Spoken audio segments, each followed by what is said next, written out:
আসসালামু আলাইকুম রহমতুল্লাহ। সুপ্রিয় দর্শক, আঙ্গুরের চারা সঠিক পদ্ধতিতে কিভাবে লাগাতে হয় আপনাদেরকে এখন দেখাবো ইনশাআল্লাহ।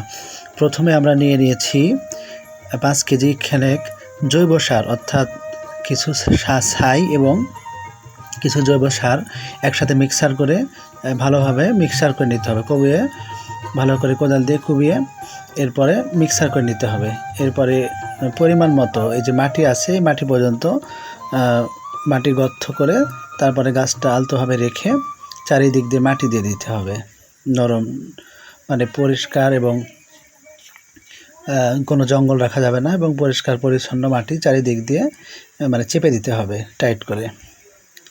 এভাবে চেপে দেওয়ার পরে এই যে হয়ে গেছে। এবার পানি দিচ্ছি, দেখেন এভাবে পানি দিয়ে দিতে হবে আস্তে আস্তে করে, মাথা থেকে শুরু করে পুরোটাই পানি দিয়ে দেবো ইনশাআল্লাহ। এই যে সুন্দরভাবে পানি দিয়ে দিতে হবে,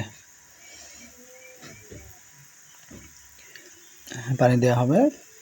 এরপরে ছায়ার জন্য খেজুরের ডাল অথবা যে কোনো একটি গাছ, এটা আমরা একটা গাছ নিয়েছি। গাছটা অতিরিক্ত রোদ হলে গাছের সমস্যা হবে, এই জন্য দক্ষিণ পাশে এই ডালটা এই গাছটা পুঁতে রাখতে হবে, যেন মানে রোদের তাপ সরাসরি গাছের উপরে না পড়ে।